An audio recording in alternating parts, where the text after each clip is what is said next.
Hi everybody, this is part one of the topic 2 stroke week 5 online lecture component of EDAR422 462.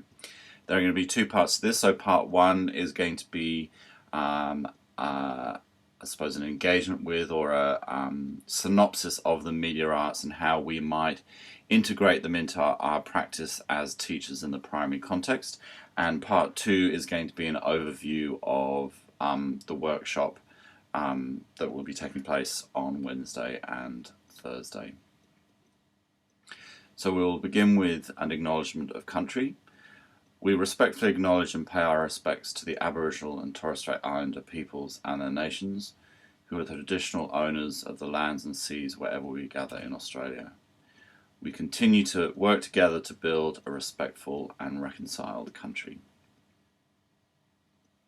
Okay, so topic 2 is entitled Media Arts and Technologies, and there is a key reading that is available on Leo, which is called Learning in the Media Arts by Roy, Baker and Hamilton.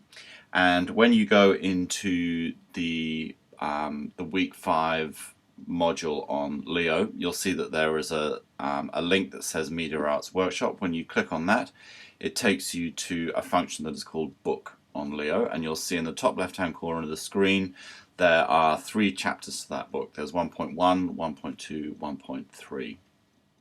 And I'd like you to review those before you attend the workshop. So there's the reading, there is information about the workshop, and then there is information about the app that we're going to be using during the workshop. Okay, so media arts. What is the media arts? We talk about media, we talk about arts. We know that in the Australian curriculum there are 5 different sort of concept areas. You've got dance, drama, media arts, music, and visual arts. So in your role as a teacher, you are encouraged to develop those 5 ways of learning in arts education in your classroom. Now, the one that I think has historically always been left behind a little bit is media arts, for a number of reasons. I think sometimes teachers are a little bit wary of using media. It might also be that there's a misinterpretation about what media arts are. Media arts are not getting on the computer necessarily and producing a Word document. That could be media arts, but there's a difference between media and media arts. So if we have a look at this book, so this is the reading that you've got access to on Leo, and if we go to page 99, there is a section there called What is Media Arts? And Akara, although this is a slightly old reference, this comes from 2011 in this book, and also Akara has been updated very recently, but the explanation or the interpretation of media arts is still appropriate. So they say here that media arts is the creative use of communications technologies and digital materials to tell stories and explore concepts for diverse purposes and audiences. Media artists represent the world using platforms such as television, film, video, newspapers, radio, video games, the internet, and mobile media. So it's taking how we understand media and it's connecting it literally with the arts. So how do we begin to bring the affordances of media technologies and the richness of learning in the arts together to actually produce artworks that have purpose and have intention? So it's really a very broad area that, if you think about it, the young learners in our classrooms of today, a lot of them, not all of them, but a lot of them have had access to media technologies from the day that they were born. So, there is this phrase that is going around about digital natives as opposed to digital immigrants. Digital native supposedly being somebody that has used technology all their lives. But I think that being a digital native is about having some kind of fluency in using media technologies, and not everybody, even very young learners, have that fluency. So what we're wanting to do is use, in some way, capture what we already know about media and what our students already know about media, and connect that to the arts so that there's an innovative and individual and different, unique way of learning. The authors of the reading that we're focusing on this week suggest that the media arts allow young learners to take advantage of diverse and growing learning tools and participate actively in social change. And it's that last bit, participate actively in social change, that I'd really like us to keep in the back of our minds in any kind of arts education, but particularly in the workshop this week. So whilst there's going to be doing, we're actually going to be making an artwork. It's about how media arts and the media part of that allows us to connect not only with ourselves and with our classroom and with our school, but very easily allows us to connect with the world at large. The authors also suggest that media arts is a discrete art form in itself, but can also provide the link between traditional and contemporary art experiences, other art forms, and across cultures. So the across cultures bit connects to this idea of globalization, and at the press of a button, an image that you've created in Melbourne can be in Moscow. And there's also an encouragement of an interplay between cultures, learning about different cultures, and possibly even reimagining the culture that we currently live in, and seeing the world through new eyes and through eyes seeing a new world, if that makes sense. Where there's a suggestion here that media arts provide a link between traditional and contemporary art experiences, this is something that we're going to be exploring in the workshop. So we're going to be looking at how a contemporary art experience through the media arts can be informed by a traditional art form, but we're taking the intention of that original art form and contemporaryizing, if that's a word, that intention and that purpose. Okay, so it's not suggesting that it's in any way better. It's just a new way of, a different way, another way of seeing something. So it's looking at the distinctiveness of the media arts. So what I'd like you to consider is, how do the media arts open up new and different ways of learning in the primary context? Okay, so if you take the idea of having some form of media, whether it's an iPhone or a video camera or an iPad, how does having that media and then thinking about arts education open up different ways of learning, okay, or significant and different ways of learning? You don't just want to do something because it's different. You want it to be, in your role as a teacher, you want it to be significant as well. So, is that about learning in the classroom? Is it about, expanding your community of practice and going beyond the classroom? How does media allow you to connect art experiences between the classroom, or classroom A and classroom B? So all the while you're still using that media, I suppose technology, but you're still making an artwork. You're still thinking about intention. You're thinking about purpose. You're thinking about expression. Okay, so we're thinking about how we explore what is around us, using the affordances of the media and the modes of engagement that come with the arts. As with any kind of artistic endeavor, there's usually a theoretical frame behind what we're doing. Artistic endeavor isn't all about throwing a bit of paint on canvas and saying this is a great artwork. If you look at the practice of artists, whether they are media artists or painters or sculptors, there is always some kind of framework that informs their practice and guides what they do. and also therefore guides what they don't do. Okay.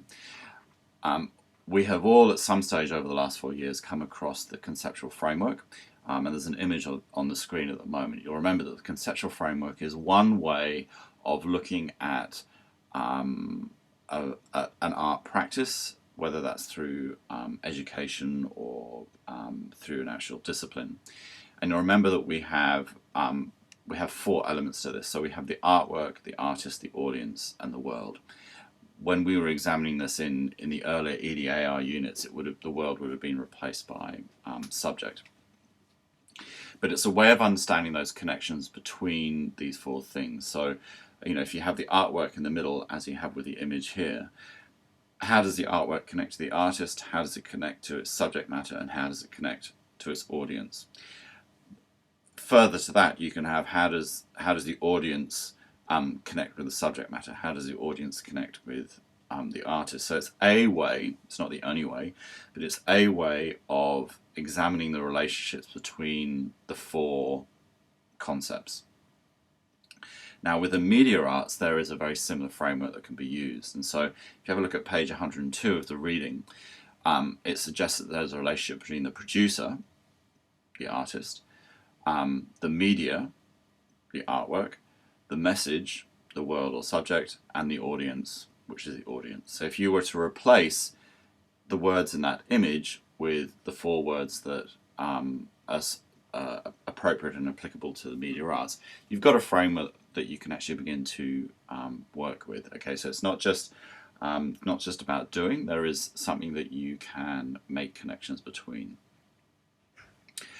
Some really exciting ones there would obviously be, the connection between media and the audience. So I think that something that media arts is really vibrant and explicit in addressing is how the audience interact. Simply because, if you produce an image and then you send it out via a website, your audience has increased dramatically. You're no longer looking at 20 people in a studio or a gallery. You're looking at thousands, potentially hundreds of thousands of people, and so you've got as a media artist, I think there is scope at times, not all the time, but there's scope to have a very energetic and very different relationship with your audience than you do if you are, as an example, as a painter, and if you're a painter and your practice is about having a painting on a wall. So when we start to think about what we're doing in the workshop, you want to be thinking about that. Very much. Who is our audience in this? And it's almost as though the media artist, becomes. There isn't such a association with name when you look at media artists. It's really as though the media and the audience is the key relationship in the media arts. The reading provides some really great resources for considering some of the elements of the media arts. So if you have a look at page 106 as an example, there is a table on page 106 that starts to talk about genre codes and conventions. So with these, they're giving you a language and they're giving you a process to use when you're developing a media artwork. So you're not just jumping into the unknown. There are actually things that you can consider in terms of processes that allow you to do what you want to do. Now, in the workshop, we're actually going to be looking, the media we're going to be using is moving image because we're making claymations or Play-Doh-mations. And so if you have a look at that table on page 106, table 6.3, it actually gives you some of the genres and the codes and conventions that you can use when you're developing an animation. So really an animation, suggesting here it can be a documentary, it can be educational, it can be a Western. There's a whole range of sort of movie types in a way that you can use. And then the codes and conventions are the tools and the skills that you use to make that come alive, such as camera angle, subtitles, lighting, all those kind of things. And that's what we're going to be looking at in the workshop. So how do we take our task in the workshop and how do we start to add some of those codes and conventions to our thinking to make the artwork come alive? Okay. So the media arts are more than simply doing. It's not just about making a movie. There's a lot to making a movie. There are processes and established modes of engagement designed to enable the creative process.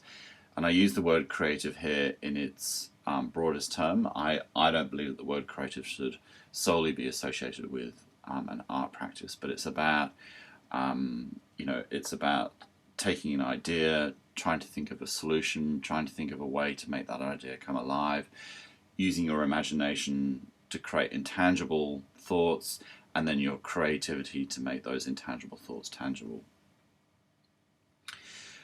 The processes and modes of engagement, so codes and conventions, provide a framework for educators to use when designing media arts learning experiences.